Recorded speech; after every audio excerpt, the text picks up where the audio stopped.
Hello दोस्तों, स्वागत है आप लोगों का मैथ्स प्लेटफॉर्म पर। मैं अजय कुमार आप लोगों का बहुत बहुत स्वागत करता हूं हमारे इस यूट्यूब चैनल पर। तो दोस्तों, कल हम लोगों ने सीखा एवरेज का औसत का भाग 3 और आज हम लोग पढ़ने वाले हैं दोस्तों औसत का भाग 4। उम्मीद करता हूं कि भाग 3 आप लोगों को यानी पार्ट 3 आप लोगों को बहुत अच्छे समझ में आया होगा। और अगर नहीं समझ में आया है तो आप लोग बेसिक टू हाई लेवल नाम की प्लेलिस्ट में जाके वहां से वीडियो को देख के आप अपनी बात को वापस क्लियर कर सकते हैं। ठीक है दोस्तों, और इस बैच का नाम है दोस्तों basic to high level. Playlist में जब आप जाएंगे तो वहां पे आपको ये बैच आप लोगों को मिलेगा। और एक बैच चल रहा है दोस्तों ट्रिकी वीडियोस का। ठीक है, वहाँ मैं ट्रिकी वीडियो अपलोड करता हूँ दोस्तों, जितना भी ट्रिकी वीडियो है वहाँ पे अपलोड होगा। ठीक है दोस्तों, तो वहाँ से आप ट्रिकी वीडियोस भी देख सकते हैं। तो चलिए स्टार्ट करते हैं आज का अपना ये वीडियो। आज पार्ट 4 है दोस्तों एवरेज का। तो दोस्तों वीडियो एंड तक जरूर देखिएगा क्योंकि आज हम most of the important question करने वाले हैं और एक शानदार ट्रिक के साथ मेथड भी होगा और ट्रिक भी होगा। दोनों चीज को साथ में लेके चलेंगे दोस्तों। ठीक है दोस्तों, इसका आज पार्ट 4 है और डे दोस्तों 35। इसके पहले दोस्तों मैंने लगभग 34 वीडियो वहाँ पे अपलोड कर दिया है। तो जो साथी हमारे पहले यहाँ पे आके इस डायरेक्ट चौथे पार्ट को देख रहे हैं एवरेज का, अब वो सोच रहे होंगे कि इसके पहले का वीडियो कैसे देखे। तो सबसे पहले हमारे चैनल को सब्सक्राइब करने नीचे रेड कलर का बटन होगा और प्रेस करने के बाद ही साइड में एक बेल आइकन आएगा, उसको ऑल प्रेस कर लें जिससे कि नोटिफिकेशन आपको बराबर मिलता रहे और आप सीधा प्लेलिस्ट में जाके वहाँ से आप नंबर सिस्टम से, इसके पहले दोस्तों मैंने number system LCM HCF percentage profit and loss को वहाँ पे कवर करवाया है। तो सारी की सारी वीडियो आप वहाँ से देख सकते हैं। ठीक है दोस्तों, तो दोस्तों आज का हमारा पहला क्वेश्चन है, देखिएगा समझिएगा अच्छे से। तो दोस्तों पहला क्वेश्चन हमारे सामने है, कह रहा है 1 cube plus 2 cube plus 3 cube, इसी तरह दोस्तों बात कहाँ तक है 10 क्यूब तक है, का औसत हमें यहाँ पे ज्ञात करना है। यानी अब बात आ गई है दोस्तों यहाँ पे घनों पे। तो दोस्तों घनों का औसत निकालने के लिए तरीका क्या है दोस्तों, यहाँ पे देखेंगे घनों का औसत। घनों का औसत बराबर होता है दोस्तों n+1 का होल स्क्वायर बटे में 4। ठीक है, और मैं आपको यहाँ पे बता दूं कि n बराबर है 10, यानी ये चीज़। ठीक है, तो दोस्तों यहाँ पे 10 यहाँ पे करेंगे क्योंकि यहाँ पे n है, गुणे 10 एक 11 हो जाएगा और 11 के यहाँ से करेंगे स्क्वायर बटे में 4। ठीक है, ये कितना होगा 10 गुणे 121 हो जाएगा। नहीं 11 को 2 बार गुणा करेंगे तो कितना होगा 121 होगा, यहाँ पे होगा 4। अब इसको कैंसिल आउट करेंगे, यह हो जाएगा 2 दूना 4, ये हो जाएगा 2 पंचे 10।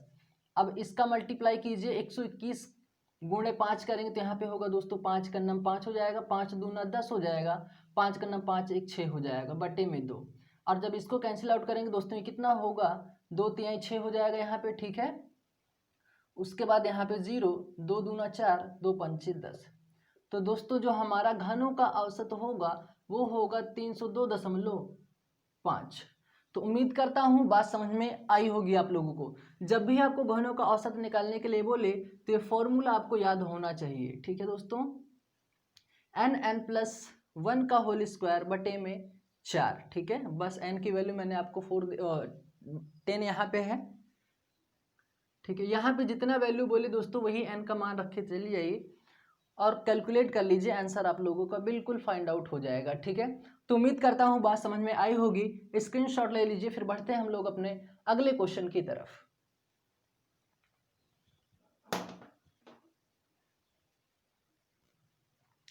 तो दोस्तों अगला क्वेश्चन हमारे सामने है, कह रहा है राम व मोहन की आयु 4:5 है तथा इनकी औसत आयु कितना है 72 वर्ष है। ठीक है, तो मोहन की औसत आयु हमें यहाँ से ज्ञात करना है। ठीक है दोस्तों, तो ये question most of the important question है दोस्तों, ये बात ध्यान में रखते हुए क्वेश्चन को हम सॉल्व करेंगे। ठीक है, तो देखो दोस्तों आप लोग क्या कह रहा है, ये क्या कह रहा है कि राम और मोहन, ठीक है दोस्तों, इनकी औसत आयु कितनी है 4:5 है। ठीक है, तो दोस्तों आप लोग गलती से भी इन दोनों को जोड़ के बराबर में 72 मत रखना। और 9 8 72 ऐसे करके 1:8 का जो आया, अब आप मोहन की आयु इसको 8 गुणे 5 करके 40 नहीं बताएंगे। ठीक है दोस्तों, ये आंसर बिल्कुल गलत है। बात को यहाँ पे अच्छे से समझना है। आप लोग ये बिल्कुल मत करिएगा 4 और 5 को जोड़ेंगे 9 अनुपात के बराबर कितना है दोस्तों, आप 72 वर्ष रखेंगे, 9 8 72 कैलकुलेट बिल्कुल हो जाएगा, लेकिन दोस्तों आप लोगों का आंसर गलत हो जाएगा। अब अनुपात 1:8 का मोहन का पूछा है 5 है, तो उसको आप 8 5 का गुणा कर देंगे 40 आ जाएगा। तो इस तरह से आप नहीं करेंगे। अब यहाँ पे बात को समझना है, ठीक है। जो आप गलती करने वाले थे दोस्तों उसको मैं पहले ही यहाँ पे बता दिया हूँ, तो ये गलती आपको नहीं करना है। वो कह क्या रहा है क्वेश्चन, ध्यान से पहले देखिए, समझिए, पढ़िए, तो उसके बाद सॉल्व कीजिए, ठीक है। लेकिन एग्जाम टाइम पे हमें वो काम नहीं करना है, प्रैक्टिस टाइम पे ये चीज़ हमें अच्छे से करना है, ठीक है। अब देखो दोस्तों क्या कह रहा है कि राम व मोहन मतलब कोई दो व्यक्ति हैं जिनका रेशियो यानी 4:5 है, ठीक है, तथा इनकी औसत आयु यानी इन दोनों की औसत आयु कितनी है दोस्तों, 72 वर्ष है, ठीक है दोस्तों। और मैंने बोला है कि औसत हमेशा योग दर्शाता है। तो दोस्तों दो व्यक्ति हैं यहाँ पे, राम और मोहन, ठीक है, दो व्यक्ति हैं, इनकी औसत आयु 72 वर्ष है। तो मैंने आप लोगों को योग निकालना बताया है, 2 गुणे 72 कर देंगे तो कितना हो जाएगा, ये हो जाएगा 144, ठीक है दोस्तों, 144। अब क्या करना है, मोहन की औसत आयु बताना है, तो राम और मोहन को मिला के होगा कितना, 9 अनुपात का कितना, हम तो कह रहे हैं 9 अनुपात, लेकिन क्वेश्चन कह रहा है 144, ठीक है। अब क्या करेंगे, इसको कैलकुलेट कर लेंगे, क्या होगा, 9 × 9 हो जाएगा, ठीक है दोस्तों, और 9 × 6 = 54 हो जाएगा, यानी 1:16 का आया है। तो दोस्तों हमसे पूछा किसका है, मोहन का पूछा है। तो दोस्तों मोहन का निकालने के लिए क्या कर देंगे, 16 गुणे 5 कर देंगे, तो आंसर कितना आएगा, मोहन की औसत आयु कितनी होगी, 80 वर्ष होगी। 1 मिनट यहाँ पे थोड़ा सा, ठीक है दोस्तों, तो कितना होगा, 80 वर्ष होगा। दोनों का कितना आया है दोस्तों, 144 वर्ष आया है दोनों व्यक्तियों का। हमसे मोहन का पूछा था, मोहन का 1:16 जब 16 का बना है, मोहन का पूछा 5 से गुणा किए 80 वर्ष आ गया, ठीक है।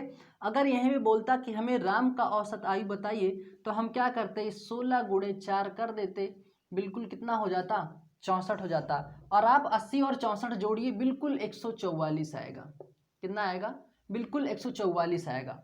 तो दोनों मैंने यहाँ पे बात कवर करवा दी है, समझा दिया है, ठीक है। तो हमसे क्वेश्चन पूछा था मोहन की औसत आयु बताइए, तो कितना होगा दोस्तों, 80 वर्ष होगा। उम्मीद करता हूँ बात समझ में आई होगी। बस ध्यान देना है आपको, यहाँ पे गलती आपको 5 और 9:72 का नहीं रखना है दोस्तों। वो कह रहा है औसत आयु, यानी उन दोनों व्यक्तियों की औसत आयु 72 वर्ष है। और योग मैंने निकालना बताया है कि औसत हमेशा योग दर्शाता है। जब दो व्यक्ति 72 वर्ष के हैं तो उनका योग निकालेंगे तो कितना आएगा, 144 वर्ष आएगा टोटल। तो दोस्तों दोनों का निकालेंगे तो 5 4 9 अनुपात 144 का, तो 1:16 का, ठीक है। मोहन का पूछा है 16 गुणे 5 कर देंगे तो 80 वर्ष उसका आ जाएगा। उम्मीद करता हूँ अब बात समझ में आई होगी। स्क्रीनशॉट ले लीजिए, फिर बढ़ते हैं हम लोग अपने अगले क्वेश्चन की तरफ। इंपॉर्टेंट क्वेश्चन है, ध्यान दीजिएगा दोस्तों ये। तो दोस्तों अगला क्वेश्चन हमारे सामने है, most of the important question है दोस्तों इस वीडियो का। इंपॉर्टेंट क्वेश्चन लगा के दोस्तों तभी नोट कीजिएगा अपनी नोटबुक में। अब देखना दोस्तों क्या रहा है, ए तथा बी के औसत प्राप्तांक 75 अंक है, यानी दो व्यक्ति हैं उनके औसत प्राप्तांक 75 अंक हैं, ठीक है। तथा बी तथा सी के औसत प्राप्तांक 85 है, तथा सी तथा ए के औसत प्राप्तांक 80 अंक है। तो बी का प्राप्तांक हमें यहाँ से ज्ञात करना है। तो दोस्तों इसका मैं एक शानदार ट्रिक बताने जा रहा हूँ, जो कि इस क्वेश्चन का सिर्फ 4 या 5 सेकंड में या उससे कम समय में आप लोग फाइंड आउट कर सकते हैं इस क्वेश्चन का। तो ध्यान से देखिएगा, पहले इसको आप लोगों को बेसिक ऐसे मत कीजिएगा दोस्तों, मैं इसका ट्रिक बता रहा हूँ, पहले बेसिक यहाँ पे देख लीजिए। दो व्यक्ति हैं, औसत उनका 75 अंक है, 150 हो जाएगा, योग निकालेंगे। फिर दो व्यक्ति हैं, उनका प्राप्तांक औसत प्राप्तांक 85 अंक है, कितना हो जाएगा, 2 5 10 2 8 16 1 17, ठीक है। फिर यहाँ पे दो व्यक्ति हैं सी तथा ए, उनके औसत प्राप्तांक कितना है दोस्तों, 80 है, कितना हो जाएगा 160। फिर आप लोग क्या करेंगे, ये a प्लस बी का है, ये b प्लस सी का है, ये c प्लस a का है। ठीक है दोस्तों, ये है। अब क्या हमसे पूछा है, b का पूछा है हमसे, तो इसमें क्या करेंगे, ये 2 बार a है, 2 बार b है, 2 बार c है। ठीक है, तो हम यहाँ पे क्या करते हैं, 2 कॉमन में ले लेते हैं, a प्लस बी प्लस सी यहाँ पे करके बराबर इसको जोड़ते हैं, 0 6 5 11 7 18 3 1 4 480 का हुआ। ठीक है, अब इस 2 को कैंसिल आउट करते हैं दोस्तों, यहाँ पे होता है 2 चौका 8, 2 दूना 4, 2 चौका 8, 240। हमसे b का पूछा है, तो a प्लस सी का मान यहाँ पे कितना है, a प्लस सी, यानी a प्लस सी का मान यहाँ पे कितना है, 160 है। तो क्या करते हैं, 240 में से 160 घटा देते हैं, 0 में से 0 जाएगा 0, यहाँ पे 8 बचेगा, यानी इसका आंसर कितना आएगा, 80 आएगा। ठीक है, इस तरह से जब आप लोग करेंगे दोस्तों तो उसका आंसर 80 आएगा, यानी इतना प्रोसेस करने के बाद तब हमारा आंसर कितना आता है, 80 आता है। लेकिन दोस्तों हमें यहाँ से डायरेक्ट कैसे सॉल्व करना है वो चीज़ यहाँ पे देखिए। अब यहाँ पे वापस एक बार फिर से समझ लीजिए, a प्लस बी यानी 2 व्यक्ति हुए, योग उनका औसत प्राप्तांक 75 है, 150 आया योग करने के बाद। फिर b प्लस सी है यानी 2 व्यक्ति हैं, उनका औसत प्राप्तांक 85 है, 170 आया। ठीक है, फिर c प्लस ए यानी 2 व्यक्ति हैं, उनका औसत प्राप्तांक 80 है, 160 आया। ठीक है, फिर यहाँ पर 2 बार a है, 2 बार a मैंने लिखा, 2 बार b है, 2 बार b मैंने यहाँ पर लिखा, प्लस 2 बार c है, 2 बार c लिखा, बराबर कितना है दोस्तों, 480 है। ठीक है, कितना जोड़ने के बाद 480 आया, यानी 2 को हम कॉमन ले लिए, a plus B plus C plus कितना हुआ, 480, 2 से मल्टीप्लाई किए 240 आया यहाँ पे।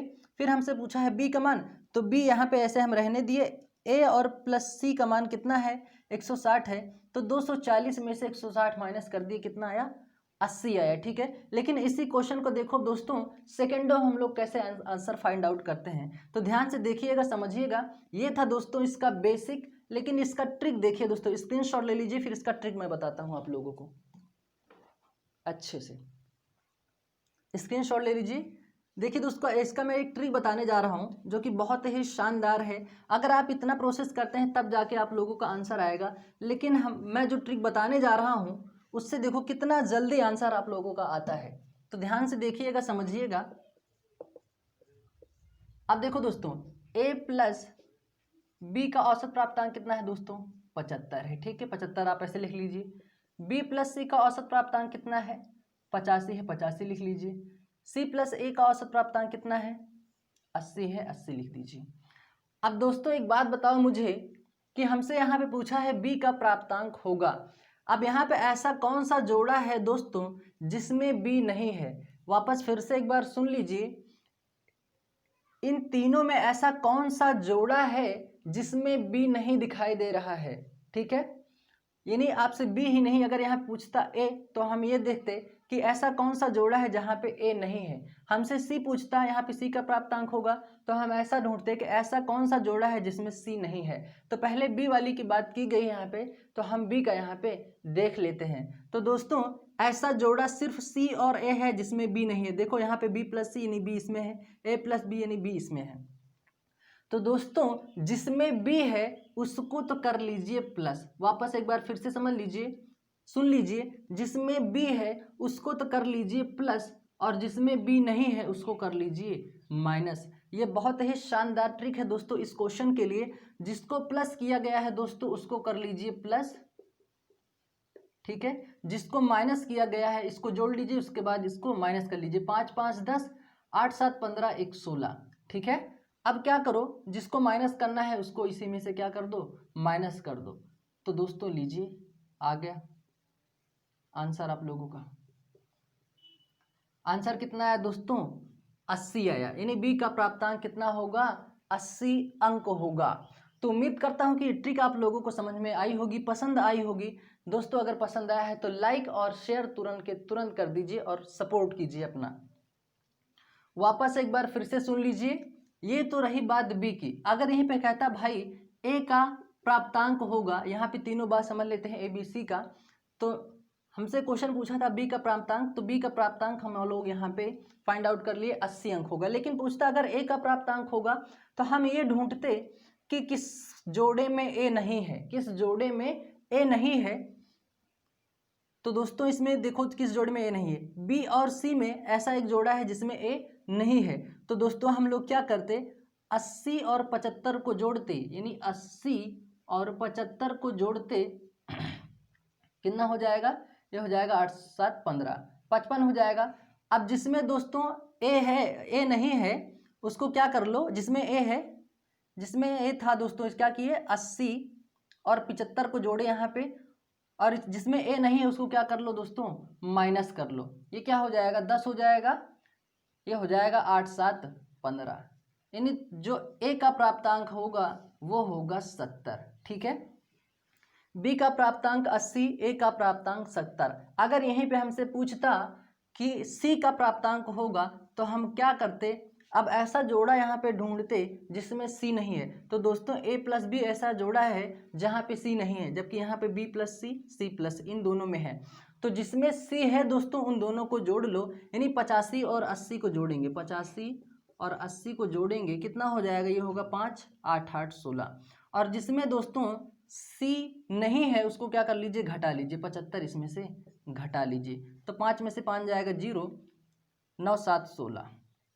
तो दोस्तों जो सी का प्राप्तांक आएगा वो आएगा 90। तो दोस्तों यहाँ पे ए बी और सी तीनों का प्राप्तांक हम यहाँ से ज्ञात कर लिए, सिर्फ एक ही क्वेश्चन में, जो भी हमसे पूछता दोनों का हम यहाँ से ज्ञात कर लेंगे। और इन तीनों को जोड़िए दोस्तों, बात कहाँ पे आएगी, औसत जो इसका निकलेगा 80 70 90, 9 8 17, 17 3 20, 4 24, 240 आएगा। और इसके पहले जो हम दोस्तों कैलकुलेट किए थे 240 ही आया था, ध्यान हो तो। ठीक है, तीनों को जोड़ने पर 240 आया है। क्यों आया है, अगर वापस इसका अगर हम डबल कर देंगे तो कितना आ जाएगा दोस्तों, 480 आ जाएगा। 480 क्यों आएगा, क्योंकि 2 बार ए है, 2 बार बी है, 2 बार सी है। ठीक है, तो उम्मीद करता हूँ बात समझ में आई होगी। हमसे इसमें पूछा था दोस्तों बी का प्राप्तांक कितना होगा, तो 80 होगा। ठीक है, ए का पूछता 70 आएगा, सी का पूछता 90 आएगा। वापस एक बार फिर से समझ लीजिए, अच्छे समझ के चलिए दोस्तों, डाउट बिल्कुल भी ना रहे। वापस एक बार फिर से समझ लेते हैं, ए प्लस बी का प्राप्तांक 75, बी प्लस सी का प्राप्तांक 85, सी प्लस ए का प्राप्तांक 80। तो बी का प्राप्तांक हमसे पूछा है, तो दोस्तों ऐसा जोड़ा हमें ढूंढना है जहाँ पे बी नहीं है। तो दोस्तों सी प्लस ए ही एक ऐसा जोड़ा है जहाँ पे बी नहीं है। तो दोस्तों जिसमें नहीं है उसको घटा लो और जिसमें है उन दोनों को जोड़ लो। 75 और 80 को जोड़े दोस्तों 160 बना, 160 में 80 को माइनस कर दिए, 80 हमारा आंसर आ गया। और इसके पहला वाला जो मैंने बेसिक करवाया था वहाँ पे भी आंसर 80 आया था। दोस्तों ये है ट्रिक शानदार, स्क्रीनशॉट ले लीजिए। फिर बढ़ते हैं हम लोग अपने अगले क्वेश्चन की तरफ। उम्मीद करता हूँ ये ट्रिक आप लोगों को बहुत पसंद आई होगी। तो दोस्तों अगला क्वेश्चन हमारे सामने है, कह रहा है x तथा y की औसत आय 11,000 रुपये है तथा y तथा z की औसत आय 14,000 रुपये है तथा z तथा x की औसत आय 13,000 रुपये है। तो x की आय होगी, जैसे पिछला वाला क्वेश्चन है दोस्तों वैसे ये भी है। इसको सॉल्व करेंगे दोस्तों उसी ट्रिक के साथ। x प्लस y की औसत आय कितनी है दोस्तों, 11,000 रुपये है। ठीक है, फिर कह रहा है y तथा z की औसत आय कितनी है दोस्तों, 14,000 रुपये है। फिर कह रहा है z तथा x की औसत आय कितनी है, 13,000 रुपये है। ठीक है, तो हमसे क्या पूछा है दोस्तों, यहाँ पे x की आय होगी। ठीक है, तो बात को समझना दोस्तों। अब ऐसा जोड़ा यहाँ पे ढूंढिए जिसमें x नहीं है, जिसमें x नहीं है। तो दोस्तों ऐसा जोड़ा है y प्लस जेड, ऐसा जोड़ा है जिसमें x नहीं है। देखो z प्लस एक्स यहाँ पे है, x प्लस वाई एक्स यहाँ पे है। ठीक है, तो मैंने बोला है जिसमें नहीं हो x, जो चीज पूछे दोस्तों उस जोड़े में देखो किस जोड़े में वो नहीं है। जिस जोड़े में नहीं है उसको माइनस कर दो, बाकी को क्या कर दो, प्लस कर दो। तो कितना हो जाएगा दोस्तों, यहाँ पे देखिएगा 13,000 प्लस 11,000, इसको जोड़ लो पहले, कितना हो जाएगा, ये हो जाएगा 3 0 4 24। उसके बाद यहाँ पे इसको माइनस करना है, 14,000 को माइनस कर दीजिए, कितना हो जाएगा दोस्तों, आंसर आप लोगों का आएगा, यानी ये कितना किसका पूछा है, x का। तो आंसर क्या होगा दोस्तों, एक्स का औसत एक्स का आय कितना होगा, 10,000 रुपये। उम्मीद करता हूँ बात समझ में आ गई होगी। अगर पिछला वाला क्वेश्चन समझ में आया है दोस्तों तो ये वाला क्वेश्चन बिल्कुल उसी पर है, आसानी से सॉल्व हो जाएगा। ठीक है, वापस एक बार फिर से समझ लीजिए। x प्लस वाई का औसत आय कितना है, 11,000 रुपये है।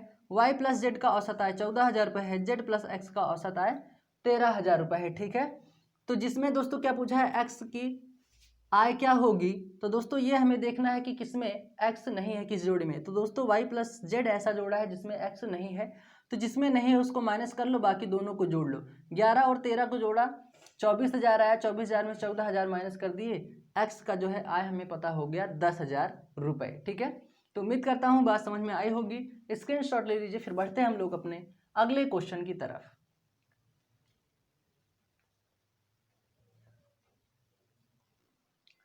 तो दोस्तों अगला क्वेश्चन हमारे सामने है, कह रहा है कि 3 वर्ष पूर्व एक 5 सदस्य वाले परिवार की औसत आय कितना है, 17 वर्ष थी। यदि उनकी वर्तमान में आयु में एक बच्चे को शामिल करें। दोस्तों 3 वर्ष पहले एक 5 सदस्य वाले परिवार की औसत आयु 17 वर्ष थी, लेकिन वर्तमान में यदि उनकी वर्तमान की आयु में एक बच्चे को शामिल करें तो आज भी परिवार का औसत उतना ही बना रहे, यानी उतना ही रहता है। तो बच्चे की आयु यहाँ पे ज्ञात करनी है। तो ध्यान से देखिएगा, समझिएगा अच्छे से।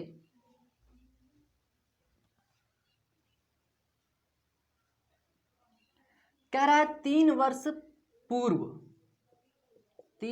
पूर्व 5 सदस्य वाले एक परिवार की आयु कितनी है दोस्तों, 17 वर्ष है। तो दोस्तों मैंने आप लोगों को बताया है, अब ये 3 वर्ष पूर्व है तो वर्तमान में कितना होगा दोस्तों, पहले ये जान लेते हैं। वर्तमान में सदस्य कितने हैं, 5 हैं। लेकिन कह रहा है अब 3 वर्ष पूर्व था, वर्तमान में आएगा तो कितना हो जाएगा, ये हो जाएगा 20। ठीक है, कितना होगा, जब 3 वर्ष पूर्व 17 मतलब औसत आयु कितनी है दोस्तों, 17 वर्ष थी, तो वर्तमान में कितना हो जाएगा, 20 हो जाएगा। ये 3 है, 3 वर्ष पहले था, वर्तमान में कितना हो जाएगा, 17 में 3 जोड़ेंगे 20 हो जाएगा। तो दोस्तों सबसे पहले इसका योग निकाल लेते हैं। योग हमेशा क्या दर्शाता है, औसत हमेशा क्या दर्शाता है, योग। तो 5 गुणे 20 करेंगे कितना हो जाएगा, 100 हो जाएगा। ठीक है, लेकिन अब क्या कह रहा है, यदि उनकी वर्तमान आयु में एक बच्चे को शामिल करें, यदि उनकी वर्तमान आयु में एक बच्चे को शामिल करें तो औसत आयु आज भी उतना बना रहता है। तो दोस्तों 5 से 1 शामिल करने पर सदस्य कितने हो गए, सदस्य हो गए 6। ठीक है, लेकिन कह रहा है कि औसत आज भी उतना बना रहे, लेकिन औसत कितना था पहले दोस्तों, 17 वर्ष था। तो दोस्तों ये कितना हो जाएगा, 17। अब इसका औसत निकालेंगे दोस्तों, 6 गुणे 17 कितना हो जाएगा, 17 छक्का 102। तो एक बात बताओ दोस्तों, जब सदस्य 5 थे तो औसत कितने था दोस्तों, उनका योग कितना निकला था, 100। लेकिन जैसे ही एक व्यक्ति यानी एक बच्चे को शामिल किए तो औसत अब कितना हो गया, योग 102 हो गया। ठीक है, तो दोस्तों बच्चे की आयु हमें यहाँ पे ज्ञात करनी है, तो यहाँ पे शामिल किया ना दोस्तों, 102 में 100 माइनस कर दीजिए, बच्चे की आयु हमें यहाँ से ज्ञात हो जाएगी। यानी बच्चे की आयु कितनी है दोस्तों, 2 वर्ष है। ठीक है, उम्मीद करता हूँ बात समझ में आई होगी। वापस एक बार फिर से समझ लीजिए। 3 वर्ष पूर्व बोला था 5 सदस्य वाले परिवार की, 3 वर्ष पूर्व 5 सदस्य वाले औसत आयु कितनी थी, 17 वर्ष थी, 17 वर्ष थी। लेकिन वर्तमान में क्या हुआ, वर्तमान में कितना होगा, 5 सदस्य थे 20, वर्तमान ये 3 वर्ष पूर्व है तो वर्तमान में कितना होगा, 20 होगा। ठीक है, तो बोला यदि उनकी वर्तमान आयु एक बच्चे को शामिल कर दें, यानी वर्तमान आयु में एक बच्चे को शामिल कर देंगे तो 5 से कितना हो जाएगा, 6 सदस्य हो जाएंगे। लेकिन औसत उतना ही बना रहे। दोस्तों औसत पहले कितना था, 17 वर्ष था, अब भी 17 वर्ष है। तो इसका योग निकाले दोस्तों 102 आया और इसका योग निकाले 100 आया। तो शामिल किए कितना दोस्तों, 102 यहाँ पे बना है, 102 में -100 कर देंगे, 2 वर्ष पता चल जाएगा बच्चे की आयु। तो उम्मीद करता हूँ बात समझ में आई होगी। स्क्रीनशॉट ले लीजिए, फिर बढ़ते हैं हम लोग अपने अगले क्वेश्चन की तरफ।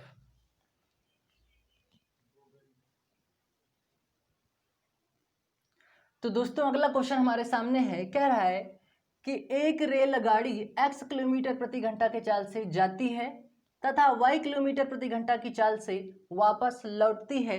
तो उसकी औसत चाल होगी। ये हमें यहाँ से ज्ञात करना है। तो दोस्तों ध्यान से देखिएगा, समझिएगा। कह रहा है कि x किलोमीटर प्रति घंटा की चाल से ये जा रही है। ठीक है, ये क्या है, x किलोमीटर प्रति घंटा की चाल से जा रही है। मान लो एक दूरी इसकी कितनी है दोस्तों, मान लो 1 किलोमीटर, x किलोमीटर माने हैं दोस्तों।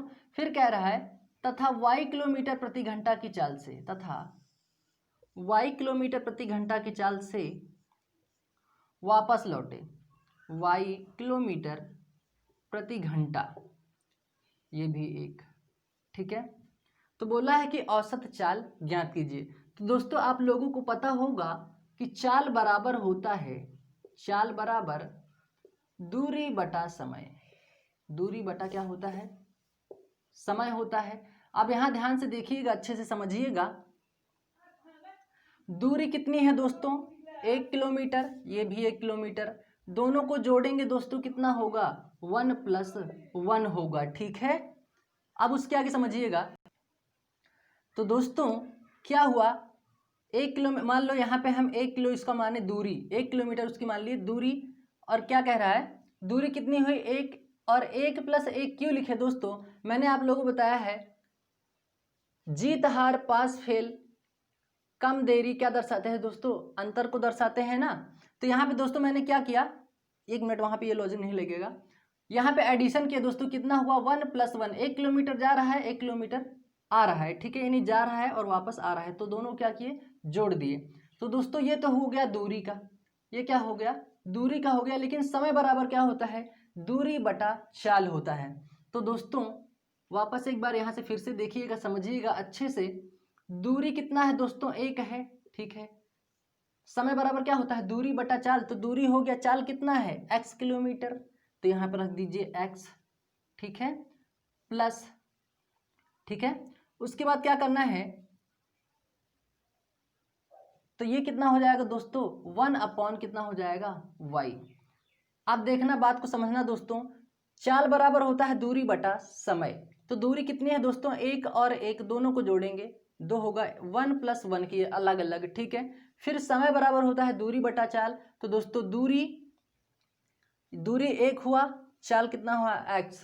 ठीक, जैसे यहाँ पे 1 + 1 की, ऐसे वहाँ पे x और प्लस y करेंगे, तो 1/x + 1/y। अब वापस बात को यहाँ पे ध्यान से देखिएगा, समझिएगा। ये कितना हो जाएगा दोस्तों, 1 और 1 हो जाएगा, ये 2। ठीक है, यहाँ से ये इस चीज़ को यहाँ पे हम देख लेते हैं। ठीक है, कितना हो जाएगा, ये हो जाएगा 2 बटे में कितना हो जाएगा, एक्स वाई का एलसीएम लेंगे, कितना होगा, एक्स वाई का एलसीएम लेंगे दोस्तों, तो ये होगा एक्स वाई, कितना होगा, एक्स वाई होगा। तो ध्यान से देखिएगा, समझिएगा। इसके आगे एलसीएम बना दोस्तों एक्स वाई। अब देखना दोस्तों, एक्स से एक्स कैंसिल होगा तो क्या बचेगा, y बचेगा। y को 1 से गुणा करेंगे, यहाँ पे कितना बनेगा, y बनेगा। प्लस है, प्लस लगा दीजिए। y से y कैंसिल होगा, x बचेगा, x एकन्नम कितना हो जाएगा, ये होगा x। ठीक है, अब बात को समझना दोस्तों, ये कहाँ चला जाएगा दोस्तों, ये चला जाएगा ऊपर। तो बराबर में क्या होगा, ये होगा 2xy/ क्या होगा, x + y। तो दोस्तों यहाँ पे एक फॉर्मूले का निर्माण हुआ। अब क्वेश्चन अगर मैं बोल दूं कि एक रेलगाड़ी 20 किलोमीटर प्रति घंटा की चाल से जाती है तथा 30 किलोमीटर प्रति घंटा की चाल से वापस आती है, तो उनकी औसत चाल यहाँ से ज्ञात कीजिए। क्वेश्चन अभी मैं ये जस्ट तुरंत करवाऊंगा, जिससे कि बात पूरी की पूरी क्लियर हो जाएगी। ये फॉर्मूला यहाँ से हम निकालना सीखे, 2xy बटे में x + y। वापस एक बार फिर से समझ लीजिए, एक रेलगाड़ी थी x किलोमीटर प्रति घंटा की चाल से जाती है, x किलोमीटर प्रति घंटा की चाल से जाती है, x किलोमीटर प्रति घंटा, दूरी उसकी 1 किलोमीटर। ठीक है, वापस फिर वो y किलोमीटर प्रति घंटा की चाल से वापस आते हैं, तो y किलोमीटर प्रति घंटा, दूरी उसकी फिर भी 1। तो दोनों दोस्तों चाल पूछा है, तो चाल बराबर होता है दूरी बटा समय। दूरी कितनी है, 1 + 1 बटे में समय बराबर होता है दूरी बटा चाल। दूरी 1 है और चाल कितना है, एक्स वाई है, तो एक्स वाई यहाँ पे लिखे। एक्स वाई का एलसीएम लिए कितना बना, एक्स वाई, एक्स से एक्स कैंसिल किए, तो दोस्तों ये बना इसका एलसीएम एक्स वाई। एक्स से एक्स जब कैंसिल करेंगे यहाँ पे तो बचेगा वाई, यहाँ पे मैंने लिखा वाई। वाई ऐसे क्यों आया, क्योंकि दोस्तों y को x से गुणा करेंगे तो यहाँ पे y ही आएगा। फिर यहाँ से मैंने y को y से कैंसिल आउट किया तो x बचा। अब इस x को x से गुणा करेंगे तो x आएगा, ठीक है। इस एक्स वाई को ऊपर ले गए तो यहाँ पे बना 2x y बटे में x प्लस वाई या y प्लस एक्स, आप कुछ भी लिख सकते हैं, ठीक है। तो ये है दोस्तों, इस प्रकार से आया 2xy बटे में x प्लस वाई। तो उम्मीद करता हूँ बात पूरी की पूरी आप लोगों को क्लियर हो गई है। स्क्रीनशॉट ले लीजिए, फिर बढ़ते हैं हम लोग अपने अगले क्वेश्चन की तरफ।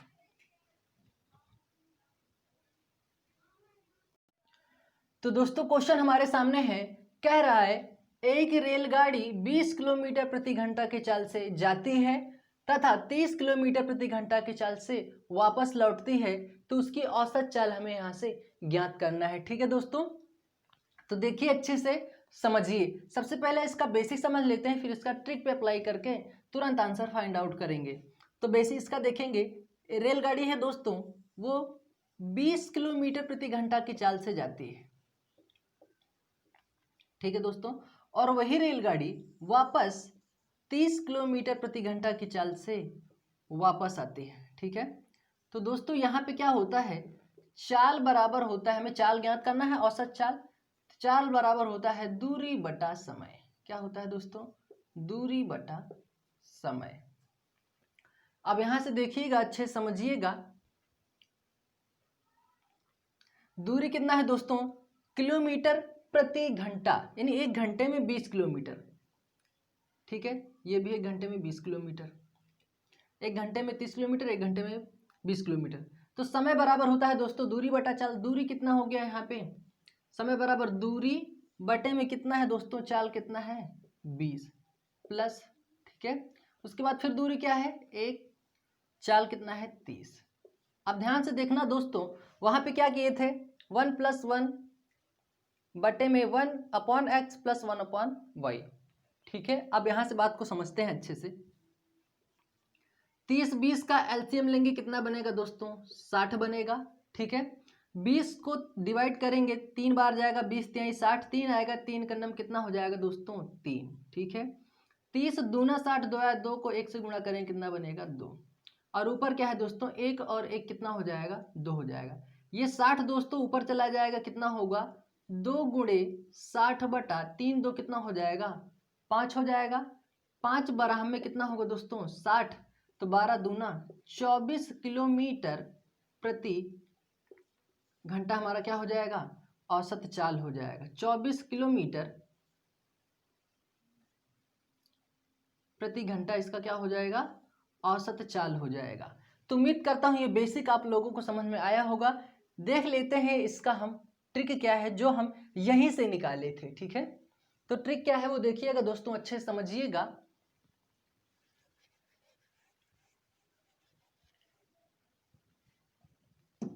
ट्रिक मैंने बताया था दोस्तों, यहाँ पे 2xy/x + y 2 है दोस्तों, x की वैल्यू 20 है और y की वैल्यू यहाँ पे 30 है, ठीक है।